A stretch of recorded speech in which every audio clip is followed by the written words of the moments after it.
Yeah, there's a big war because Colorado is all Texans and Californians. Oh, okay. That makes sense. Whataburger and In-N-Out. That's so like perfect. It's a huge rivalry here. And we went to In-N-Out tonight because the line for Whataburger was 1.5 miles long. Uh-huh. And there was nobody in In-N-Out. It was dead. Really? I have never seen it empty like that. And literally the line for Whataburger is 1.5 miles long. The city put up detour signs so that the line for Whataburger could extend onto a side street. What was going on? Why was it so busy? Because it just opened last week. And everybody wants something different. Everybody wants to try the new thing. Well, it's the first Whataburger in Colorado. Yeah. Everyone is very. Yeah, it's. Okay. It's get it. Do you want to? Sorry, I got distracted by the fighting at the nuclear power plant in Ukraine. Ukraine officials say nuclear safety power plant is secured following Russian shelling. Been all over Twitter. Wow. So just to have an In-N-Out here, they had to build a slaughterhouse in Colorado so that they could ship, because they don't freeze the meat at all. Right. And they're very particular about their cows. So but I mean, that sounds like they didn't have like 1 million of those already. Mm-mm. All right.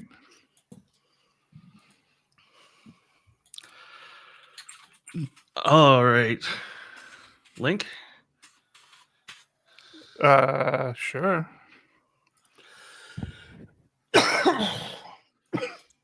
Oh, come on, Zencastr. Why are you doing this to me? Hold on. I gotta log back in again.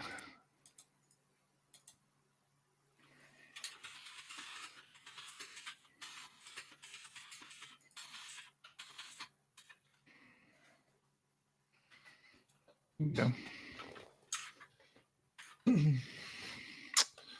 Oh, that actually reminds me of something.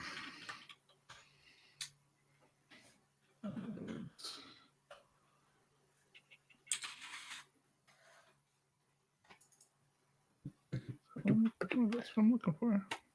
What? Nothing. Just make sure I have my material lined up here. You have material? Are you cheating? Yeah, dude. I prepare for our podcast. I'm like, you knuckleheads who just show up. Why would you do that? Because I care about our listeners.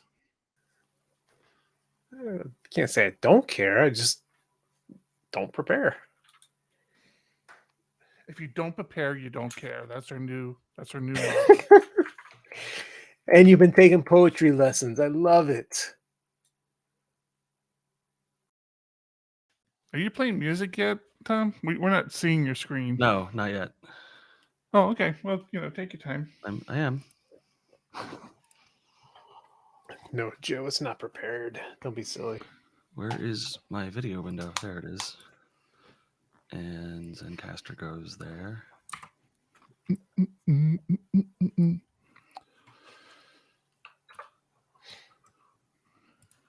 One sec. There we go. Oh, yeah. Cleaned up my wires somewhere this week and I didn't get around to it. 1, 2, 1, 2.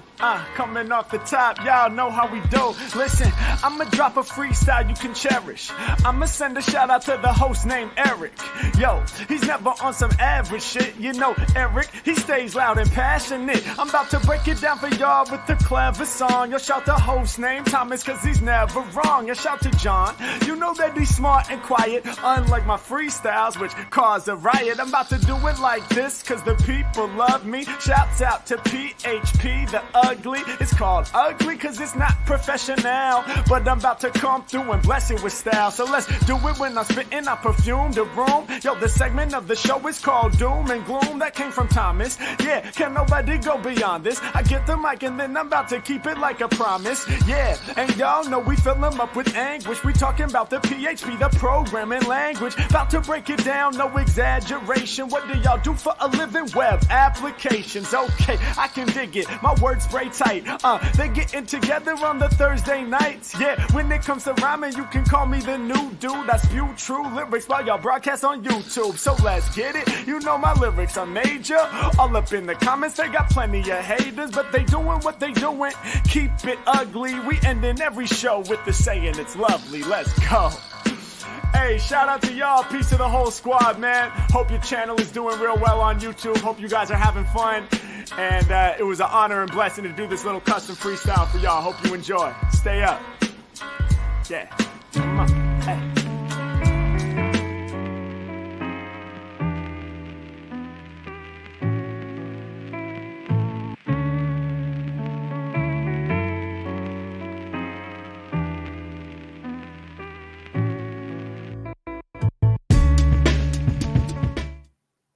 Here we go. There we are. Made some updates. Made a couple of updates. Yeah. All right. We ready to do this? Yeah, that's the whole point of the intro. It's not like it's every time we come out of the intro and go into the show. Okay. Dude, I like your shirt. Oh, I'll save it for the show.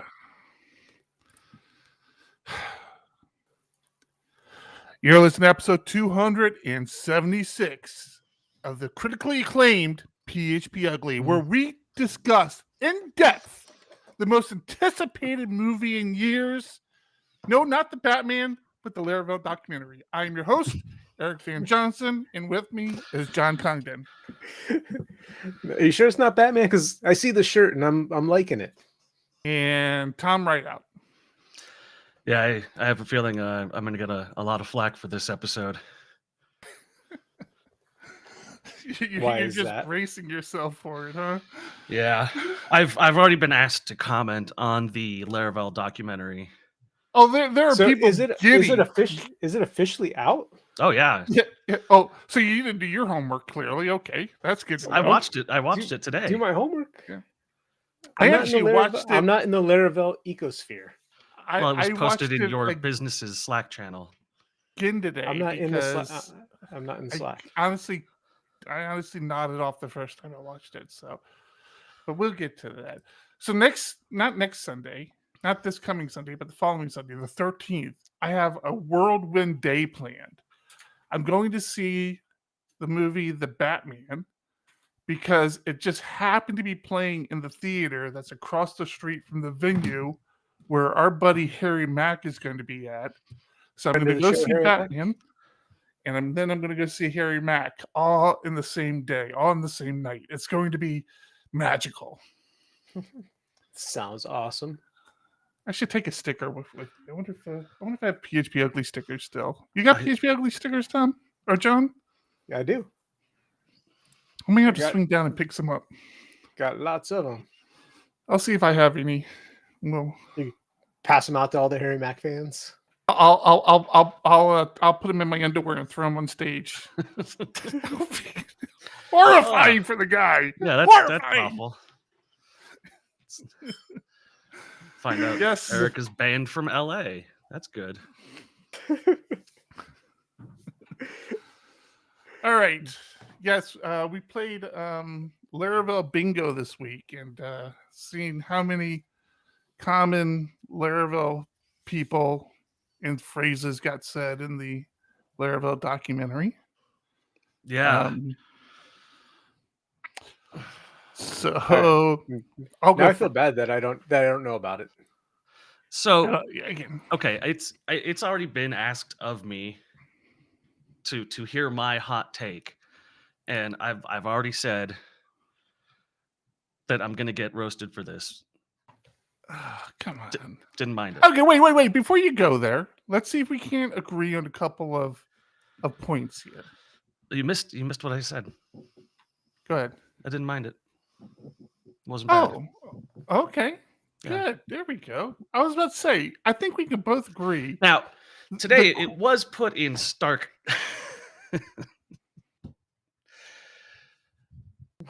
What? It was put in stark contrast with other BDFLs today, because DHH came out. If you don't know who he is, he's the creator of Ruby on Rails, and he had a big old conniption fit on Twitter today that was basically the opposite of the movie, of the documentary. Documentary is very nice, but DHH just took that title of BDFL and ran with it. I'm sorry I interrupted Eric. No, now I want to hear about DHH. I mean, what are you talking? I saw some big post he put up about Rails conference. Yeah. So he received. Now, if you don't know who he is, he's very politically aggressive. Has some strange opinions and a lot of hot takes of his own. And he received an email from the Rails conference organizers that said, "Hey, you know, hold on, you forgot the most important part. He's the creator of the Rails framework." Right. No, right. he said that 3 minutes or just a couple minutes ago. Yeah, I said that. He did. They sent him a very nice. I did. They sent him a very nice email that said, "Hey, with you being mostly offline last year, the program committee has decided it would be valuable for the community to start sharing the opening keynote stage with other contributors. We have a few in mind, but would like any suggestions of people who've been impactful this year, please share them." And he wrote a huge diatribe about how he's been canceled, and that because he supports Web3 and his political views, he's being lambasted by the community and is no longer welcome at the conference, and very childish behavior. Well, I don't care about that. I don't. So bring it back to the Laravel documentary. Oh, the Laravel documentary was what? It's long. Eric. 30 minutes. The Laravel documentary was very pleasant. It talked a lot about the community. It covered the fact that this is 10-year anniversary since Laravel was released, and there's some pretty hot little question or comments and quotes in there about Laravel reviving the PHP community and saving PHP. Wait. It's only been 10 years since it's been released? Yeah. Eric, wasn't it going into like version 4 back in 2012 when we really first met? Yeah. Well, 1, 2, 3 were pretty quick iterations. Wow. Okay. I think the person who came off worst was Jeffrey Way. Just very they had him play his guitar and talk about how he likes to just strum his guitar while he's thinking things through, and it felt very forced and like, hey, look at how creative these Laravel people are. And I think there was one quote from Spady that like was good to hear. He's a good community member, but like could have heard a lot more from him because he's a huge contributor to the community. But it was all in praise of Taylor, and it's a bit of a circle jerk that the community likes to do, but it wasn't awful. Eric, what was your take on it?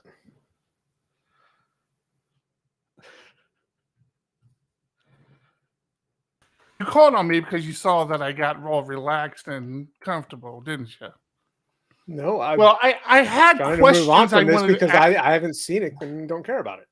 Fucking hell, you guys! Okay. So I had questions I wanted to ask Tom, but he just bulldozed through all that. So I didn't guess know. I'm I'm not going to worry sorry. about any of that.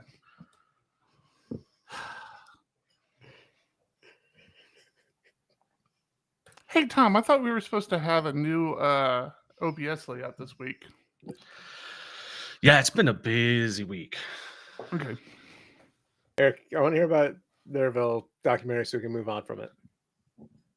Oh, do you want to move on, John? Do you have an agenda? Do you have things you got planned out you want to talk about? I've got plenty to talk about, but I want to hear about your good. Laravel documentary stuff. I thought it was very good quality. The documentary itself was really good quality. I'm not really sure what the point of it was. It wasn't really a Laravel documentary. It was a Taylor Otwell profile piece, which is nothing wrong with that. I mean, the best part of it was Taylor talking about Laravel because he actually talked about Laravel and why he came up with the name and just what it was like growing up but I don't know.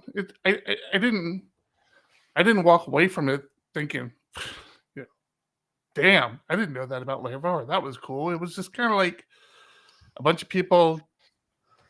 I don't know. It was all right. I mean, there was nothing wrong with it. I just wasn't sure what the point of it was. But yeah, maybe there was. Maybe there wasn't a point. It was good. It was. You're telling me to watch it at like 2.5 speed?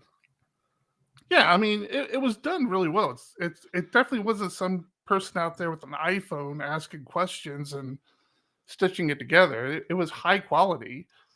You had your normal players. Now, I will say, I have been criticized in the past, behind the scenes, by these two gentlemen about talking too much about other podcasts and praising other podcasts and discussing other podcasts.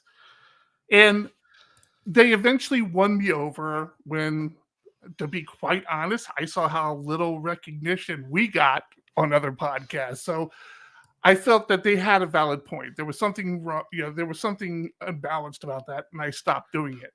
But I do know how much work it goes into doing podcasts.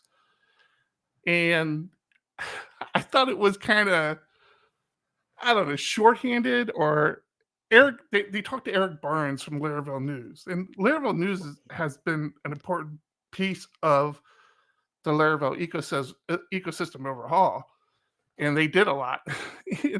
And he just kind of nonchalantly says, oh, yeah, we got some guys doing our podcast. It's like, dude, really? Some guys just doing your podcast?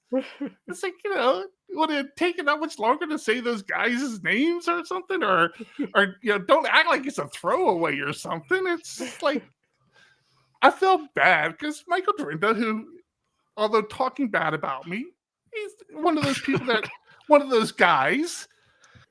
I did feel bad about him. I don't anymore. Fuck those guys. We're not going to talk about them anymore. Well, you said that we didn't get recognition. I was talking with a group of about 15 developers today, and one of them pointed out that we have a semi-successful podcast. Semi-successful. They're almost good. And, a couple of people listen to them. We had a big meeting with a bunch of developers, introducing 2 new developers to the team, and we're supposed to go around and say something about ourselves. And for some reason, I was first out of the blocks to talk, and I completely froze up, and I'm a terrible speaker to begin with. So I had nothing to say. I said 2 things and moved on. And other people's like, what are you talking about? All this stuff behind you? Who else owns a magazine and and has a semi-successful podcast? I was like, ouch.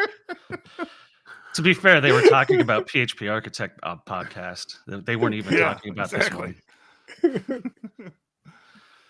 Yeah, so I don't know. I think the word documentary is being used a little loosely there. I have to.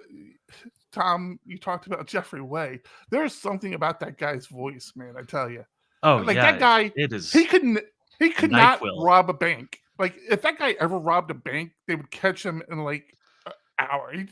And he'd be so polite about it too. He'd be like, listen, just throw whatever bills in there feel right. Let's just see where this goes. Just put them in the bag. Let's see what we get. And Yeah, man. it's funny because his voice has like no energy to it. Oh, Like it's just and it just locks you in. Like when he talks, it's like a teacher talk. Like I gotta think that guy can't talk dirty because it just wouldn't feel right. But he just has that cadence and that voice, and it's just like that tone. It's great for Laracasts, but like the fact that it wasn't at all different in the interview than the normal Lyric, I was sort of like, am I learning how to play guitar? Is that what's happening? You know, like, should I be doing that during my coding sessions? Is good practice to play guitar to settle your mind during a coding session. I'm like, whoo boy, it's I was all right, I really gotta happy. go watch this thing. I was really happy that Dale Reese had a pretty good chunk of an interview. And again, him and Taylor, I think, gave the most input on kind of some origins of Laravel. And if you don't know who Dale Reese is, I don't know if he actually wrote the first book, but I think it's kind of a consensus within the Laravel community that it's the first relevant book on Laravel. He wrote Code Happy, which, a lot of people there. It was Jeffrey Way before Jeffrey Way. It was Laracast before Jeffrey Way started Laracast. I really like Dale Reese. You don't hear from him. At least I don't hear from him much. I don't know if maybe I don't follow him on Twitter or something, but it was nice to see them come back to him and give some history there. That was cool. I really like that piece. Over in Discord, and if you're not joining us there, go to discord.phpugly.com. Join us. Great conversation. They're saying that Darryl Reese wrote a couple of books, the first two, and now he's playing with Go. Mm. Okay, that might be why we don't hear much from him anymore. So, I mean, give it a watch if you're interested, John. But I mean, you're not gonna be out of the loop. Oh, so I got to tell you a story. One last thing about this. So I was preparing for the show, and I had this whole bit I was going to do, telling you guys how I was in the documentary, and I was like, oh yeah, I'm gonna tell them in the documentary. And there's this time lapse scene at a conference, and I'm gonna say, okay, I'm gonna tell them I was behind that column in the time lapse scene because because the only thing you see is like this column, and then everything else is just like flashing by.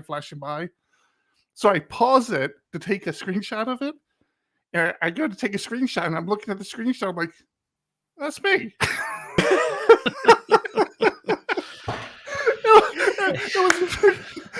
It was me. It was actually another person from our Discord, Ralph, from New Orleans. It was him.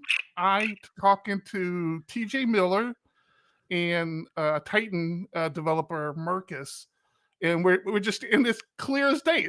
I'll post it in Discord now. I didn't want to post it earlier, but I'll post it now. Hilarious. Yeah, Titan got a bunch of name drops in the documentary, and I have no idea why. Because I think they're recognized as the first kind of development studio that was focused on Laravel. So I do think it was a little bit of a commercial for Titan. Yeah, well, because they sponsor like all the Laracons and stuff. Yeah, and I get that, but they have a fairly. I mean, there's a few that have a fairly significant role in the Laravel ecosystem. Vehicle, Titan. There's a couple of them, but I don't know. I mean, I just felt that it was a weird. It was weird for them to be in it at all. I think Matt had more. There was more relevance for Matt talking, but Matt won't talk with not talk about Titan. Matt and Titan wasn't Alpha. Wasn't Titan like the first? Laravel had a special title for companies. I forget what it was. Oh, yeah, the first Laravel certified development. Yes, yeah, something like that. but like talking about the history of Laravel, Right.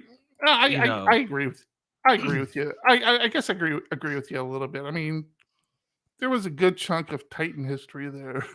yeah, But it's again, whatever.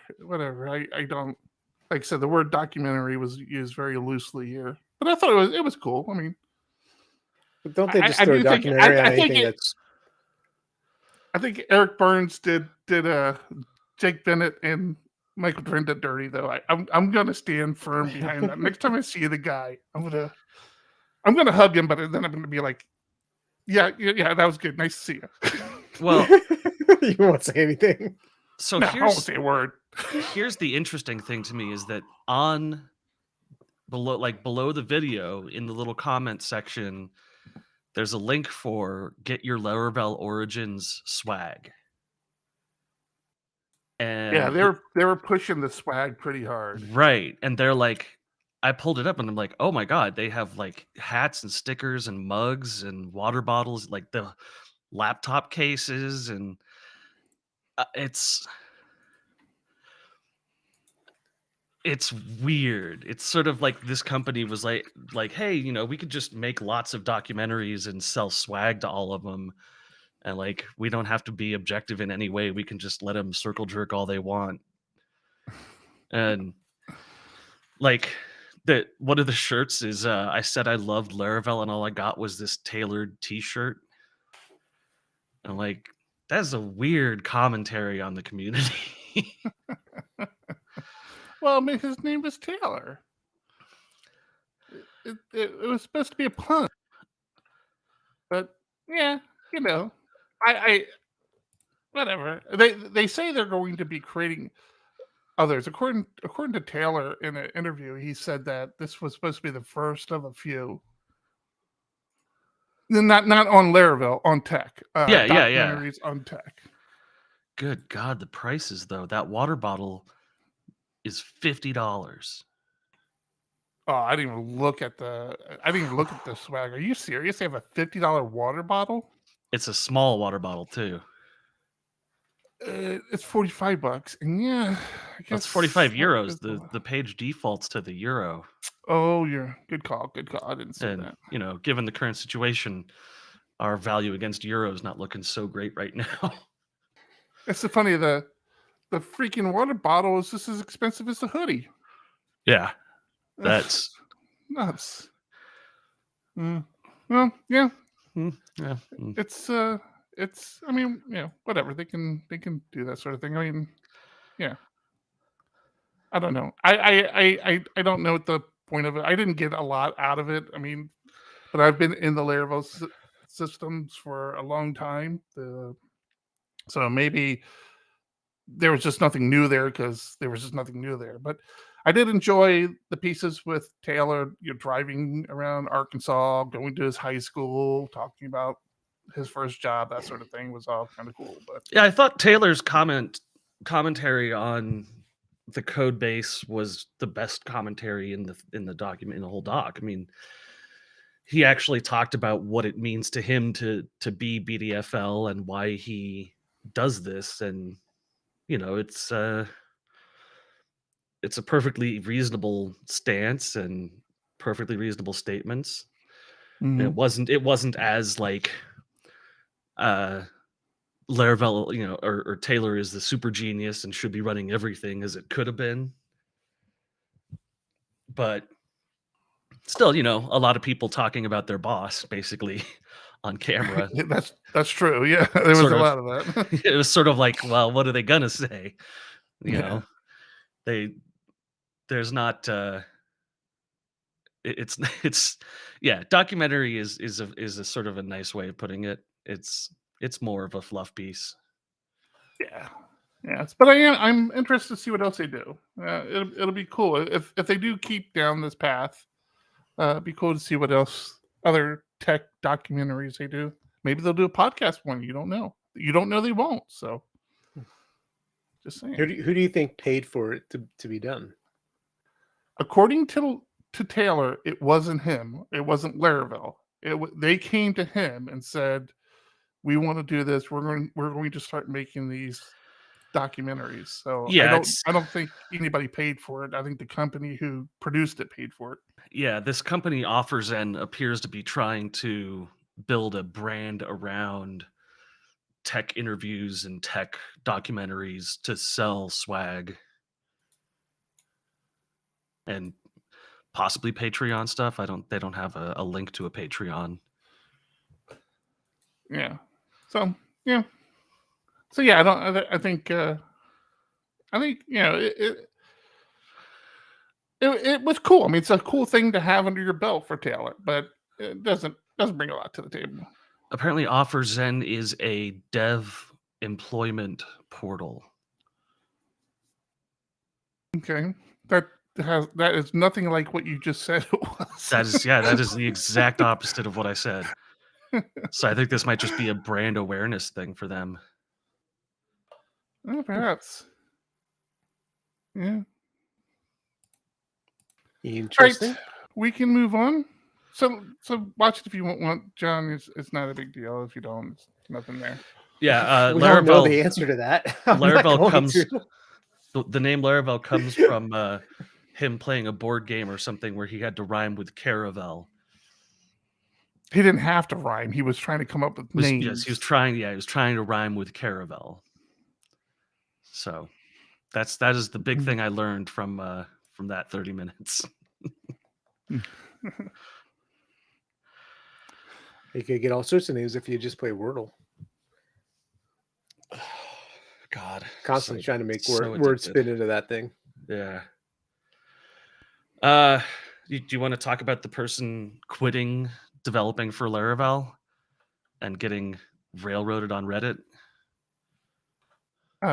Sure. So somebody had posted on Reddit that they were tired of the PR process. They were tired of the issues getting closed without being resolved, and that the whole 0 PRs, 0 issues thing was hurting the community, and he was no longer going to contribute to it. Yeah. So PR in this scenario, PR stands for pull request. Yes. If anybody didn't put that together, since we just talked about a whole puff piece, and yeah, it's different PR this time. And pointing out certain people are just sort of being dicks in the pull requests and saying like, well, this isn't our issue, or this is, I think you're overreacting, and just sort of generally being toxic in the Laravel community. So you started this by saying they're stopping working for Laravel. So it sounded like they had like it was an employee and they stopped. No. He had developed packages for Laravel that were somewhat popular, and I wish I could tell you what exactly, but it appears that the community was so awful to him in his DMs that he ended up deleting his Reddit account, and the post included. So like, there's some way of getting the archive off of it. Yeah, I'm putting it in I'm putting in Discord now. It'll be in Discord here in a second. So yeah, it did. The original post did get pulled down, but here is the Wayback Machine, because the internet forgets nothing. So that's coming in Discord.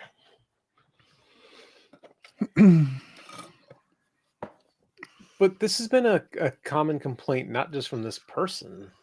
So I'm confused why it's a known issue where it's hard to get. It's either really hard to get pull requests through, or it's way too easy to get them through. There's no middle ground, it seems. Right, and I think there's a little bit of commentary on that, where it's like, yeah, if you're part of the insider group, your stuff gets barely any review whatsoever before it's pushed out. That was my one criticism of Laravel Origins. I think Jeffrey Way is like, oh yeah, in Laravel there is no cool kids club. I'm like, bullshit. Yeah, that was a little. there's definitely a cool kids club. Comment here about Graham Campbell, who is extraordinarily awful to work with on pull requests and issues.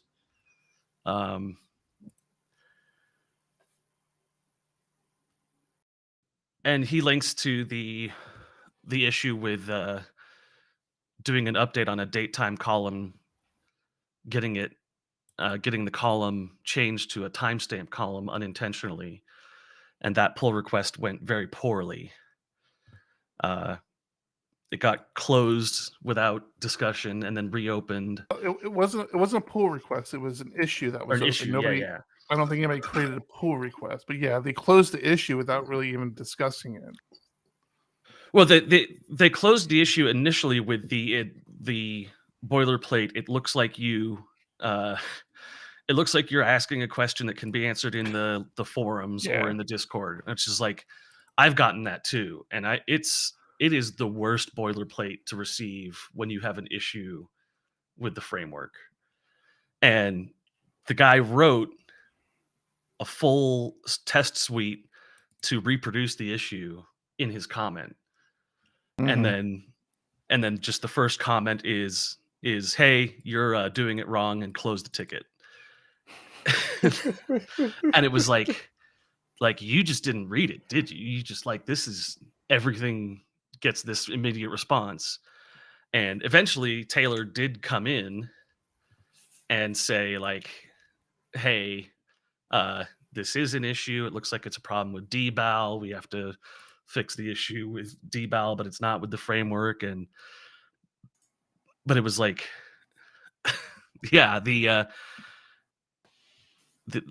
boilerplate responses and the number of thumbs down emojis on every comment from someone within Laravel is it's bad interaction. Mm-hmm. Yeah, I still wonder why he deleted the post though, but because they weren't too hard on him in the comment section. No, but that's Laravel for you. I mean, they don't, or that's Reddit But for you. People in Reddit. He also said it was DMs. People in Reddit do all of their awfulness through direct messaging. Okay. And a post that says I'm done with Laravel in the Laravel subreddit isn't going to go great anyways. But let's go back to a happier time. Remember last week when we pulled a winner for a Raspberry Pi and we were all happy? Andrew Champ reached back out to me. I got his information. He's getting his Raspberry Pi, and he even tweeted out how happy he was, and that was really exciting. The guy has Champ in his name. I mean, did you really think he wasn't going to win? So with that said, the next giveaway is open at phpa.me/pi3.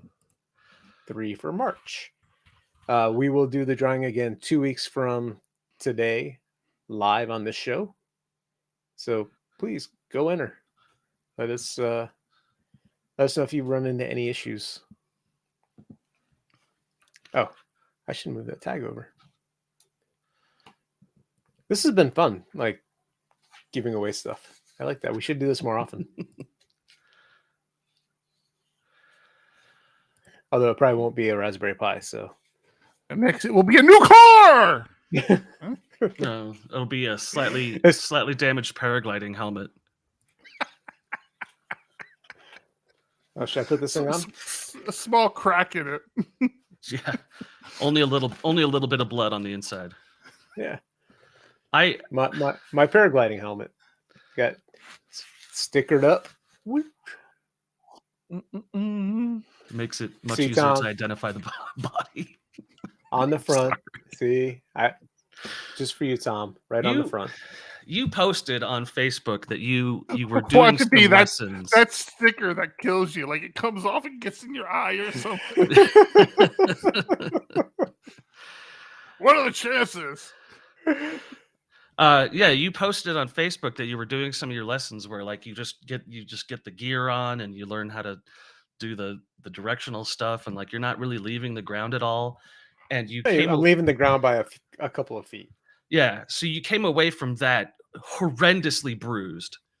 And yeah, oh my god. Woo. Yeah. Yeah. Which is your body's way of telling you, hey, don't do this for real. But No, that's you're my persevering. my body's way of saying you're taking medication and screw you. I bruise so easily. I swear. You look at my skin wrong, it's gonna bruise. Well, it sounds like extreme sports is the way to go then. Oh my! I am so excited that my instructor said most likely the next time I'm out there, I'm going off the cliff. So it's happening. It's not that It's exciting. really- I've been wanting you to must have push really Tom pissed off him the cliff off. for years. No, it's supposed to be tomorrow, except for the fact it's friggin' raining in San Diego. It's not supposed to rain. Stop. It's raining there now? No, but it's supposed to rain. It's like a 90% chance of raining tomorrow. Gotcha. So I was hoping tomorrow would be the day.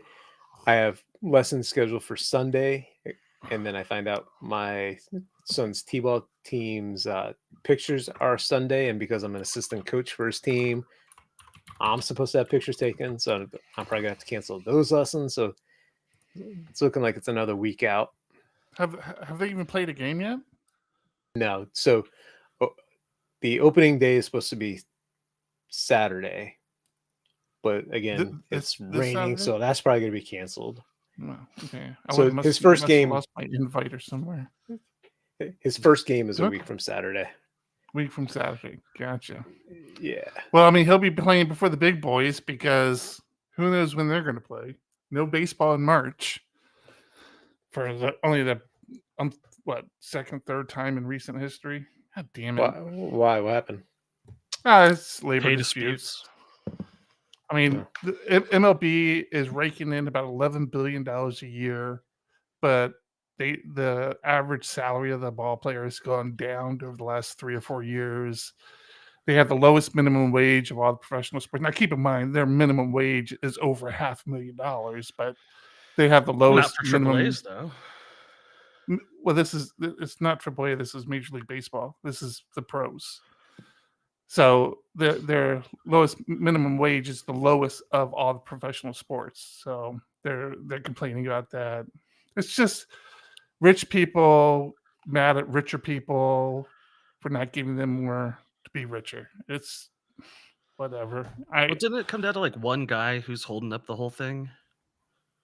I didn't hear that. I'm fine watching baseball. I watch Australian baseball during the off season. I'll watch Japanese baseball.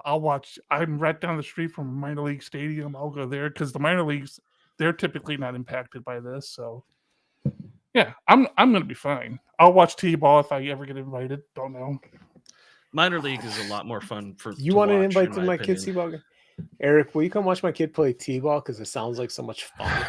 John, you ask everybody you know who has a kid who's played T-ball or little baseball if they have invited me if I've ever went. You ask them. They'll tell you yes because I care. Yeah, that's how we got banned from that stadium. It's if they didn't want the kids yelled at, they shouldn't seat us so close to them. the fuck are you doing out there? Jesus Christ! I can't have you there. You'll criticize me and my lack of coaching ability. You're the worst coach ever. You suck. You guys will never go anywhere. Eyes on the ball. Will you throw it towards first base, please? Move more than a foot from the spot you're standing at right now. Get under it. Get under it. Kids don't want to move. It's so funny. Hey, guess what came out just 2 days ago now? Holy crap, has it been 2 days? We got the March issue of the PHP Architect magazine out on March 1st. That is a first. We've been pushing that back. Hopefully we can keep that going, moving forward, because our goal is to be out on the 1st of the month. And it should be mentioned, February is a short month, so we overcame that obstacle. And I mean, I think it's fair to say it wasn't a last minute dash to get it done either. It was all done at a pretty good click, and John and I swooped in the last day and did a few cleanup things, and that was it. World Backup So you want- Day. Eric, you want to hear something funny? I haven't told you this yet. You gave me glowing reviews for getting things up and running where people can buy a single or a monthly issue of the print magazine. Oh, I don't like where this is going. You politely said, "Hey, make sure you check to make sure that all worked." I did. They got the print magazine. Mhm. I happened to go look, and just because of the way the code was, instead of being charged the $15.99 for the print, they were charged the $4.99 for the digital.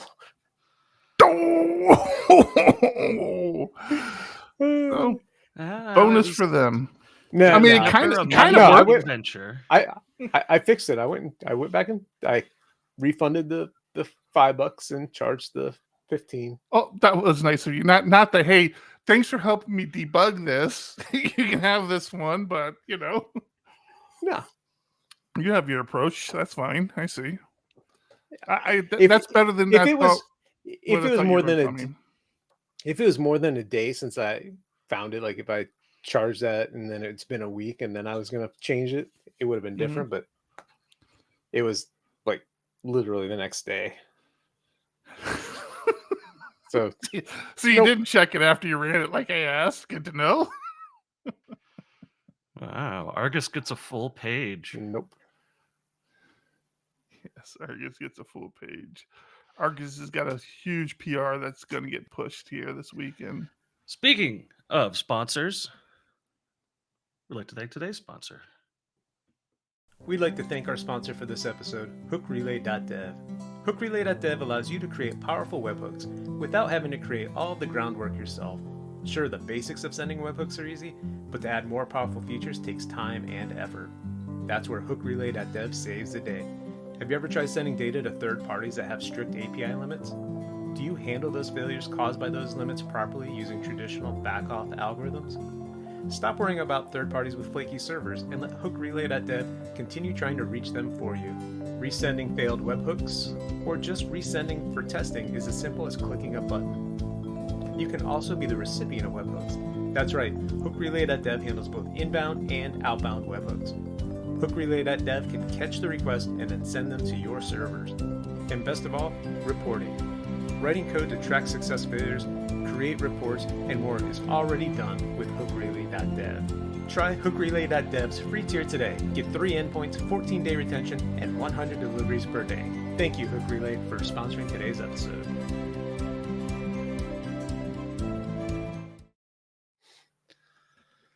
Thank you, Hook Thank Relay. you, HookRelay. Thank you, Hook Relay. I'm gonna have to So read what have you this article by Joe Ferguson, Queues with Horizon, because Yes, you do. the number, Yes, the you number want- of you want to problems I read that have could have saved me a lot of money, you know. Yeah, you probably want to read that one. Yeah, I'm on top of that. You should. There was a couple. All right. good So, what ones. have you guys been up to this week? Anything fun? I am working on a very exciting project that I can't talk about, but I'm very excited about it. It's outside the scope of like kind of normal stuff I do, and it's interesting. Matter of fact, I might be pinging you guys on it in the next week for some ideas. The only thing you work on is these secret things you can't tell anyone about.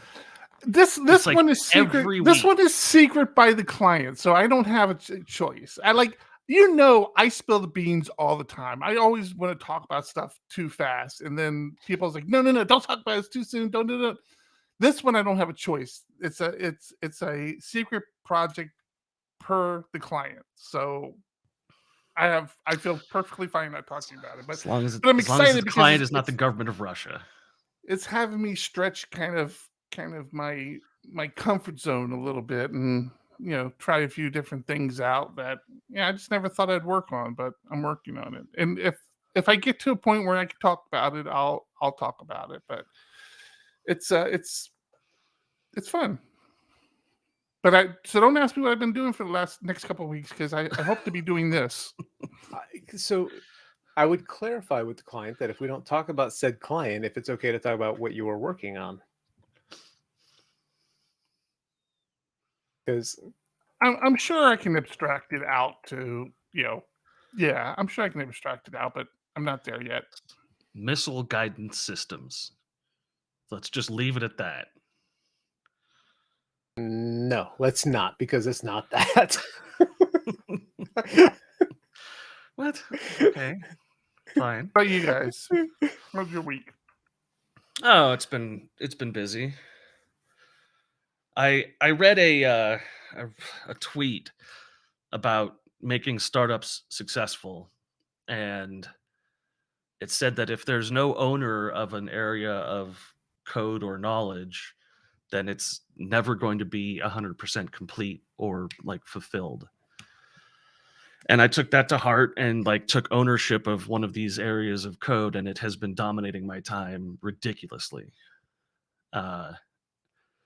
Which Can you explain like area? Are you able to say what area of code? Like, yeah, so more- it's a system that takes a lending application and sends it through lenders' APIs to them to review. And isn't that your core business though? Why would there not be an owner already of that? our core business is enriching applications.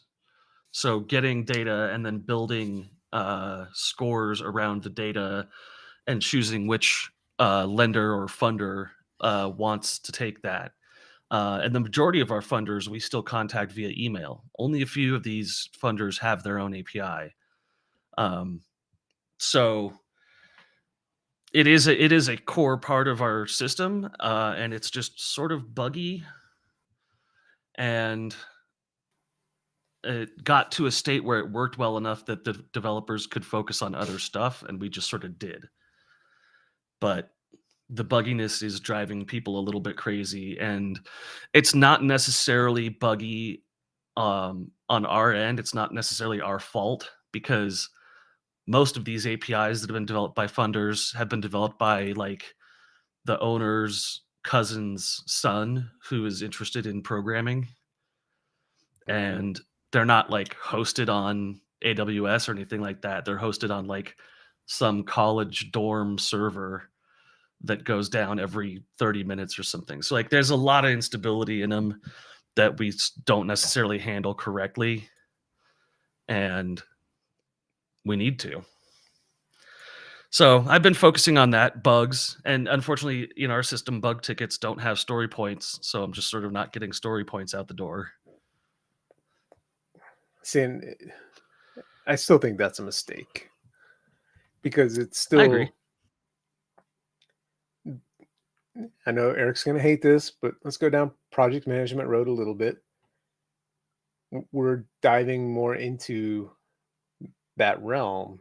Hold on, let me get all dramatic again and relax. All right, you do that. We're heading down that road now, and the way we're tending to do it is we know our velocity.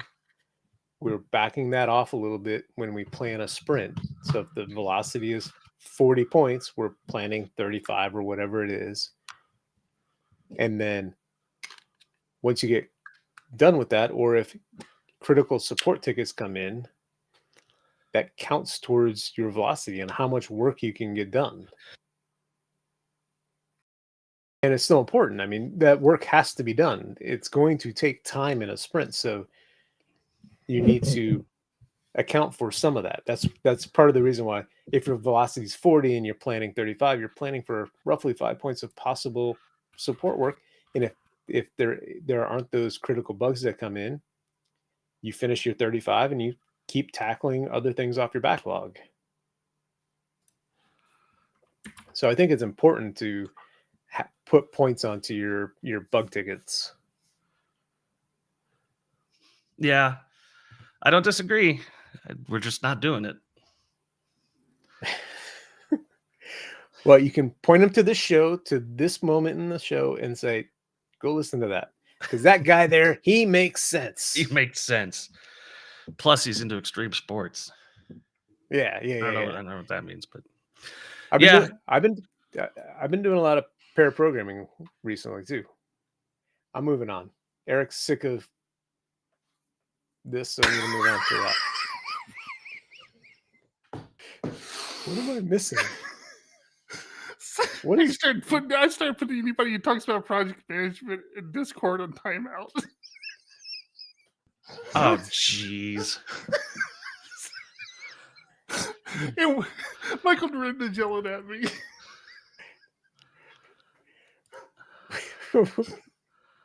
Wait, you did? How long did you put on timeout for? I guess it's something you can do in Discord. I didn't know you could do it either, but you right click on their name and you can put them in timeout.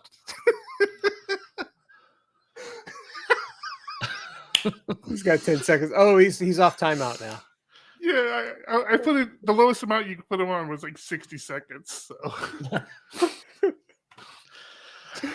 terrible. Anyway, I've been doing some it pair worked. programming You guys lately. moved on. No, it wasn't because of that, jackass. So the team decided that when new developers come on, we're going to do pair programming and try and get them up to speed that way versus just throwing them full on into their own projects. And it's interesting. I see some benefit to it, but at the same time, right now I'm doing a lot of the work, but it's giving him a chance to ask a lot of good questions. But just like you two mother says Laravel like every other word out of his mouth. Yeah. Well, in Laravel, we do it this way. It's like, we're not in Laravel. But in Laravel, we do it. We're not in So, Laravel. so everybody around you is talking about how good, how beneficial Laravel is to use, and you just want to stay the course. Of course, I want to stay the course. He's a purist. Exactly. So my secret client, who I'm doing the secret project for, they did tell me that moving forward, not only the project I'm working on, but backporting to all the other projects I work on for them, that they want to go heavy into testing, and they want me to learn PEST inside now. Oh, so I was like, really? You want to go PEST? You just don't want to use just PHP PHP unit. And he's like no, I want to. I mean, to their defense, it's all Laravel anyways. So, and PEST is just an extension of unit, so it's fine. I don't think there's a huge difference in it, but yeah. So I guess in kind of parallel with the project I'm working on, I'm going through and watching tutorials on PEST, and so I'm going to be right there with you, John. It'll be all about the testing. Well, I can't wait to hear more about your PEST endeavors. Yeah, because I'm not there. Obviously, I'm PHP unit and Prophecy. Prophecy, interesting. Well, Prophecy is just a mocking library that so we use either the built-in mocks within PHP unit or Prophecy, and it's kind of whatever you want to use, unless there are certain use cases where Prophecy doesn't work, and I have to default to PHP unit mocks. But I'm not using any layer on top of that like PEST, so I'm interested to hear what you think of it. Yeah, I'm kind of excited. I want to get into it, and this is a good. It's always nice to be paid to learn it, so that's a benefit. But yeah, it's exciting. Awesome. I'll keep you updated. I want to get to your level where I'm writing tests before I'm writing code. The test-driven development. I like the concept, but then when I think about doing it, there's something about my personality that it irritates me to write a test for something I know that's not going to work. So it's like, why write? It's not going to work yet. There's no reason to write this test. But I get it. Part of it is figuring out how your class is going to work. Like, you think you know how it is going to work going in, and a lot of the times you might be right, especially when you're writing something you've written 10 times before. But there's been plenty of times where I've changed my signatures or what I was going to use because it just didn't feel right. Right. And it's just one of those things. And I'm not saying I do TDD all the time. It's like I like to on a new feature, but there are plenty of times where I'm doing other stuff and I can't. Mm-hmm. Yeah. I do, and when I'm doing bug fixes, especially when I know the fix, I might fix it and confirm, oh, that fixed it. But I will take my fix out, write the test to prove that it was wrong, and then put my fix back in. Does that make sense? Yeah. Well, and I mean, we talked about it years ago with Diego Dev, and the whole concept of, whenever there's a bug reported, we should write a test that duplicates that bug and confirms the bug, and then fix the bug.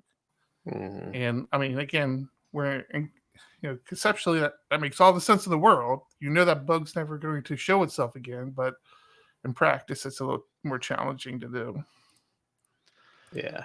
Do you write unit tests before you write your services or your functionality, or do you write feature tests? Who? Me? Yeah.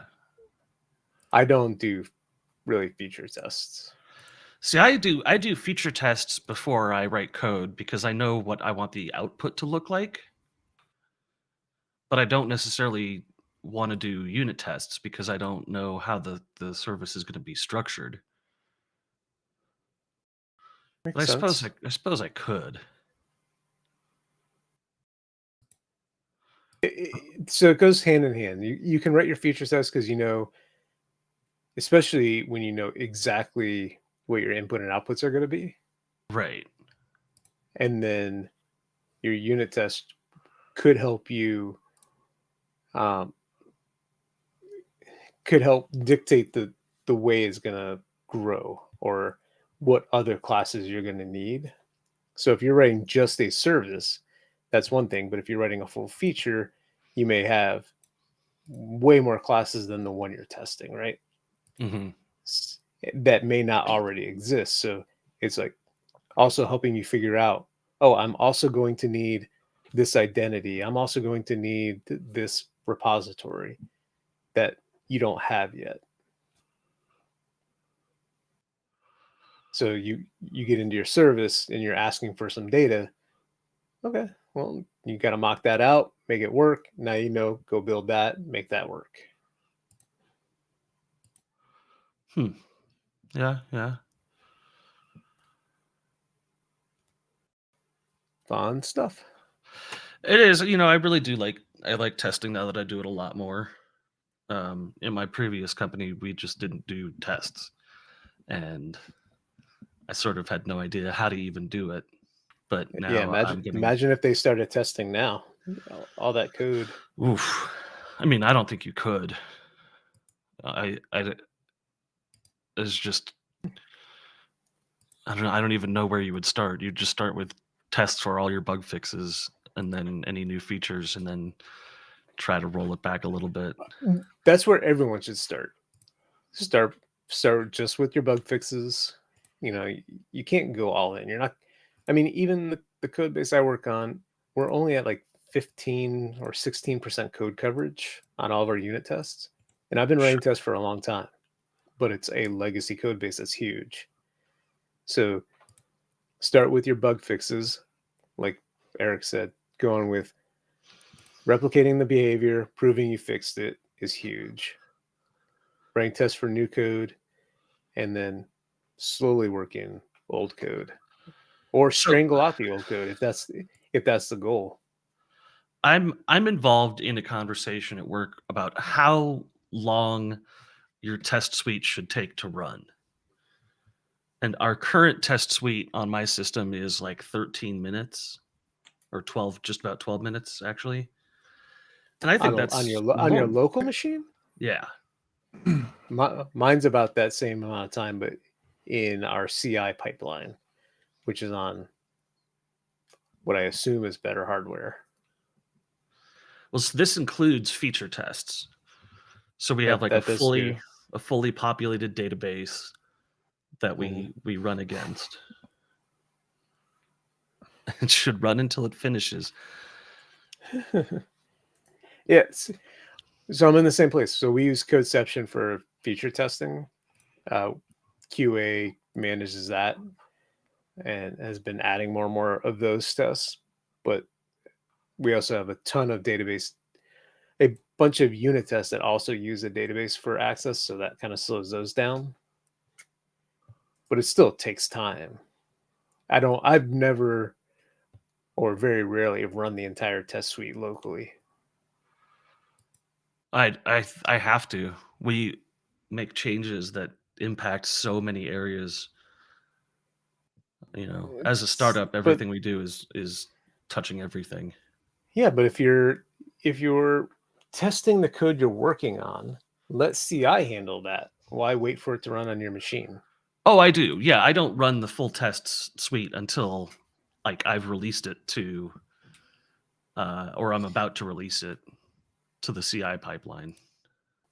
Then why not just let the CI pipeline catch it? I don't know. Cause Like, is it a requirement you run it locally, or is it just something No. you do? it's just something I do to make sure I'm not missing something. But I mean our CI pipeline isn't much faster than my local machine. You know, the M1 Mac is a pretty powerful system. You guys excited about the new Apple conference? The new releases? We don't run Apple stuff anymore, so no. I have no idea what you're talking about. You mean funny or? No. There's supposed to be like a new chip. It's going to be even faster. Let me guess. Of course, it's going to be even faster. It's always even faster. It's always going to be so much better than the last one. We don't even care about the last one anymore. My tests are running in Docker, which is slow. I was going to say, I know Docker is slow on a Mac. Yes, it is. Interestingly enough, but you keep touting the M1. I know, but someone who has an old Intel-based Mac laptop runs the same test suite in about 6 minutes. So, yes, I know.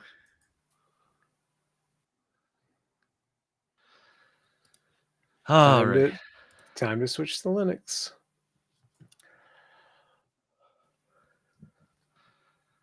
Just saying. What else we got? We're wrapping up. What else we got? I've been playing Elden Ring a lot. That game is awesome. What is it? It's the newest game by From Software, the group that does Dark Souls. Okay, you're still talking. Yeah, it's really good. It's all my free time now. I'm surprised we don't have a PHPUgly gamers, like a larger gaming group. Eric Goldman keeps popping into the Discord trying to get people to jump on. I guess PHP has a Among Us group. Oh yeah, get together and play. I downloaded the game because because of that. This has been going on for a long time, and I have yet to even start the game up. So I don't. I think you were the one telling me it's really easy to learn to play. I hope so, because I haven't even fired it up yet. But yeah, I want to do something more social. Like I've really become a recluse. Yeah, that I don't go anywhere anymore, and I don't see myself going anywhere anytime soon. So like all my socializing. Well, it sounds like you're going to a T-ball game in a week and a half. The coach sucks. I don't want to go watch a bunch of losers. He's just gonna lose friends at that one. Yeah. You had a poker game recently, didn't you, John? Oh, don't remind me. I was first out. I can't remember the 'Cause I last time I wasn't was there. first out in a poker game. Someone has to be. Yeah, Usually me. I know. I get it, but man, this sucked. It sucked. Yeah. All right. Is that it? Are we wrapping up? Yep. We're wrapping up. Yeah, my machine froze completely. Froze. It did. Oh, wow. Oh, there we go. You're back. It caught up. I really need to spend the time to reinstall Windows on this thing. All right. Okay, that's it for episode 276 of PHPUgly. I'm Eric. I'm John. I'm Tom. Keep Keep it it ugly. ugly. Keep it ugly. We never showed the Patreons that whole show. Don't. Good job. Way to go, producer. Well, the Stream Deck stopped working, so there it is. No, it's not. Nope, that's empty. Thank you to all our Patreon supporters. We appreciate you. This is horrifying. Oh my god, I really have ruined everything. You sure did. My computer is just stuck. Good night, Yasha. Thanks for hanging with us. Yasha, it was great. I don't know if I've seen Yasha talk in Discord before. I just enjoy seeing new participants in Discord. So much fun. Thank you, Yasha, for joining us. Oh, There we look, go. I got the wrong month anyways. I need to update that video. See, I was helping us You out. were protecting me that whole Yes, time, weren't yes. you, Tom? Absolutely. 1, 2, 1, 2. Coming off the top, y'all know how we do. Listen, I'ma drop a freestyle you can cherish. I'ma send a shout out to the host named Eric. Yo, he's never on some average shit, you know. Eric, he stays loud and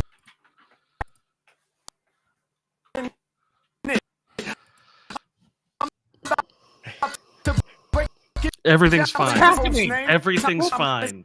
He's never wrong. Shout out to John. You know that he's smart and quiet, unlike my freestyle.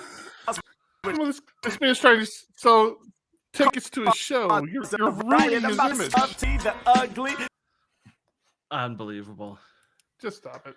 I'm the worst at this. Whole system's locked up again. All right, I know what I'm doing this weekend. Oh boy. There you go. It's a remix. I like that. Yeah. Hot new Lots of remix. feedback, please.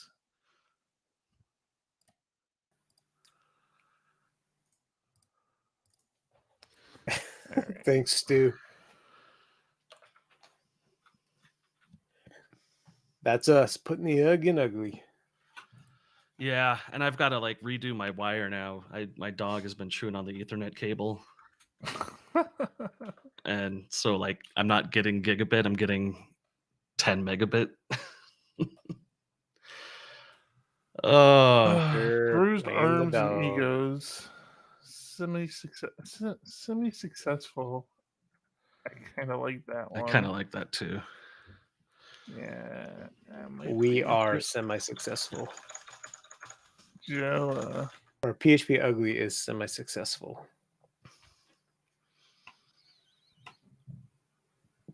Who's gonna be the face of that? What is the face of being semi-successful? I don't know. Just grab the screenshot of you completely relaxed, laying back, and That might work. All right, I'll do something stupid if that doesn't work out. Thanks, Stu. Stu.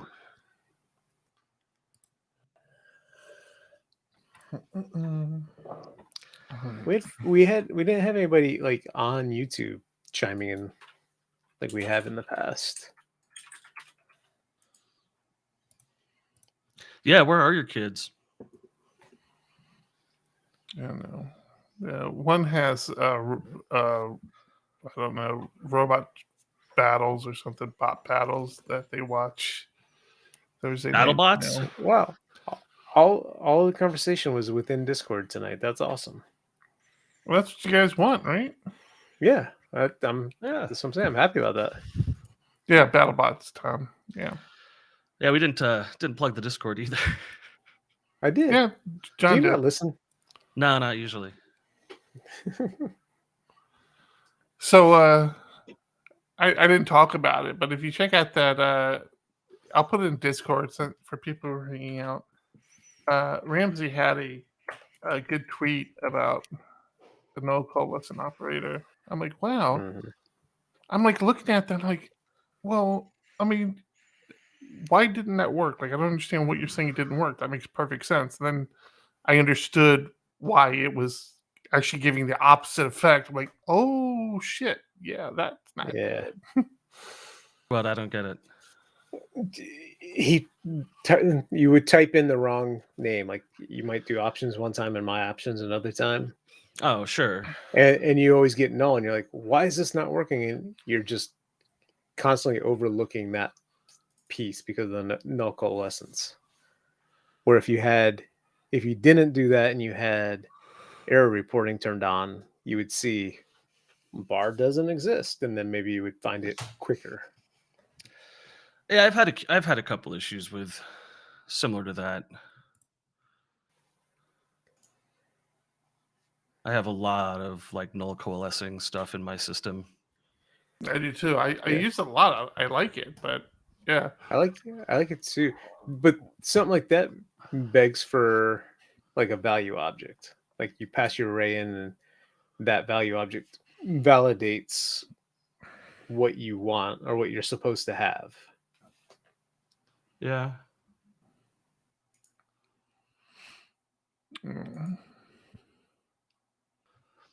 Or you just let it blow up because it's not set. I have a PR that's been sitting for 2 weeks because no one wants to touch it. It emulates the Laravel model behavior. Oh, are we really going to compare these? No. You'll have me beat for sure. I'm curious how. Oh, my oldest one is only from August 4th of last year. So Tom, I need your opinion on something. Yes. Just so I understand if maybe I'm being unreasonable. It might be the case. If you went through a stressful time in your period in your life, a stressful period in your life, I am. and it was a lot of anxiety and stuff, and part of that stress was having to move after living in one place for a very long time. Oh, stop! Living homelessly, I and know then where living you're into going. live. Excuse me, you can mute John now. You can mute John, Tom. You And can then I just moved into hang a up. new house. You can hang up. No, not knowing anybody around me. Well. Within miles, not knowing anybody around me. And then one of the people you consider to be your quote unquote best friend literally drives by your house and doesn't even pretend that they want to stop in. Would you be upset with that? Would that seem like? Was his wife with him? Yes, and 2 young kids on a long drive. Yeah, it's not a long drive. We were literally in the halfway mark between the two places. So I think if it was just the wife, that's acceptable because when you're driving with your wife, you're operating on her timeline. But if it's the kids with you, then like that's the perfect bathroom break opportunity. And that's what I said. Like, yeah. Stretch your legs, grab a snack, you know? Yeah, absolutely. Yeah. So on the way up, I'm like, I wonder if Eric lived. Like we're passing Menifee. I'm like, I didn't know Menifee was right here. I wonder how close he is to the 215. I can literally throw a rock onto the 215 from my house, and then the other side of the hill. So we get to our destination in Big Bear, and I look it up. I'm like, oh shit, he's like right by the 215. Right by an exit off the 215. Let's not forget that. It's not like you have to drive down. Did you stop by on your way back? No, because no. No, Yeah, because that's- just no is all you need to say. Yeah. Yeah, that opportunity blew up on you. What the fuck is my computer doing now? I think my wife and I have a different opinion about a lot of this, and I think About what friendship is? Yeah, I feel that. yeah. Okay, we'll just leave it at that. Oh, Oh, I didn't mean to hurt your feelings. I was thi- just I giving think you a hard time. I think we have people that I don't know how to say it. We're more aware of other people, and we tend not to invite ourselves over to people's places because usually it's not wanted. So we don't do that ever. well, that's strange. Ever. Like, it's hard for me to go to my next door neighbor just to knock on his door and say, "Hey, can I borrow a cup of sugar?" Well, that is a weird thing to do.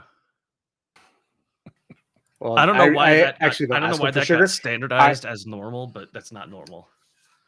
I ask him to borrow tools when I ask to borrow stuff, but it's usually by text, like, "Hey, can I borrow whatever tool?" Because he has everything, Yeah. but I don't knock on the door. It's like if he know. has his phone and he's available, he responds. If he's in the middle of something, then he doesn't. I would put this one up to Reddit with the "Am I the Asshole" subreddit. No, because I don't want to I'm be wrong. sure. I got your approval, Tom. I'm good. So I don't need anybody else's approval. Discord. When you having your housewarming? That's the if question. you agree with me, You have a housewarming. I don't invite have people. friends who You want to just- come over. Why You would I just- have a house? You just moved in. When I You just do moved have into a place, I have employees. boxes everywhere.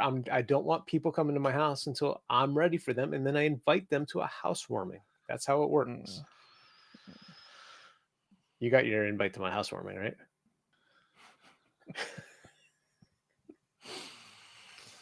Right.